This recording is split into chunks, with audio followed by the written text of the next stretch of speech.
My nephews are on their phones way too much during the summer, so I got this workbook and we're going to do an activity in it. You want to do an activity with your aunt? Sure.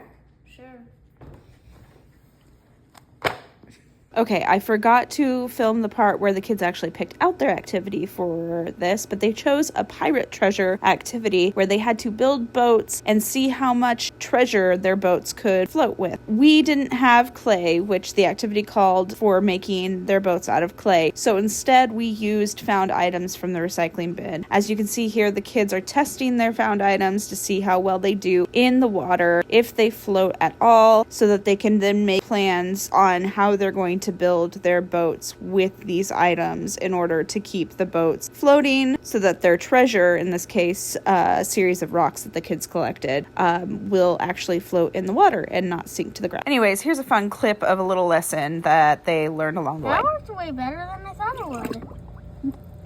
And why did you think it wouldn't float? Because glass is heavy. Okay. Why is it floating then? No water's going in. No water? You think it's the lack of water that keeps it floating? Possibly. What is inside your glass right now? Air. Air. It's the air, yeah. But So we're not what using a is bag. making that glass float right now? Air. Why? Because air is lighter than water. Okay, after the kids were all done testing all their materials, they went back to the table and they built themselves boats. So now we are testing their boats to see how well their creations stand up to the water. Once they tested their boats, then they went and they filled their boats with treasure. They measured how much treasure and the weight, and then they went back to test their boats and see if their boats could float with the added weight. Okay, so what did we learn? I discovered what causes buoyancy. I learned that buoyancy, I think, means like the amount of air in something. What else did you guys learn about?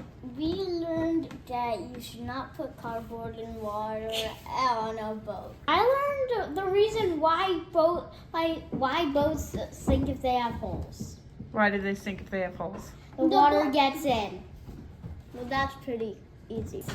I think something that both of us learned, but mostly me, was that as long as there's buoyancy, glass will float. We did the perfect pirate plan.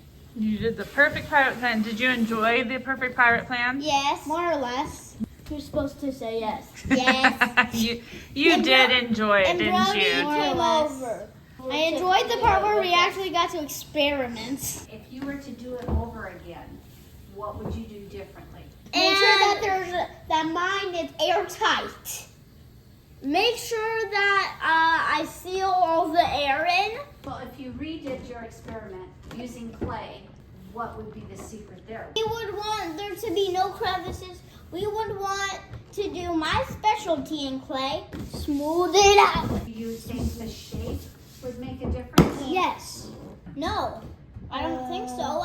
Yeah. Actually, yes. Yeah. Well, not the shape. Yeah. The size. If it was a pyramid, then it would be more stable because the weight is distributed. So what would your hypothesis be for this project if you did it again? If I made there no holes and made it a highly stable structure, it will float better.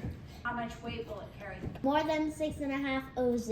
Ounces. If you made a boat out of clay, how many ounces do you think it would carry? It would probably carry more than... I think it's possible. It would probably carry a bunch if it was clay and it had dried. Give me a thumbs up if you liked the activity yesterday.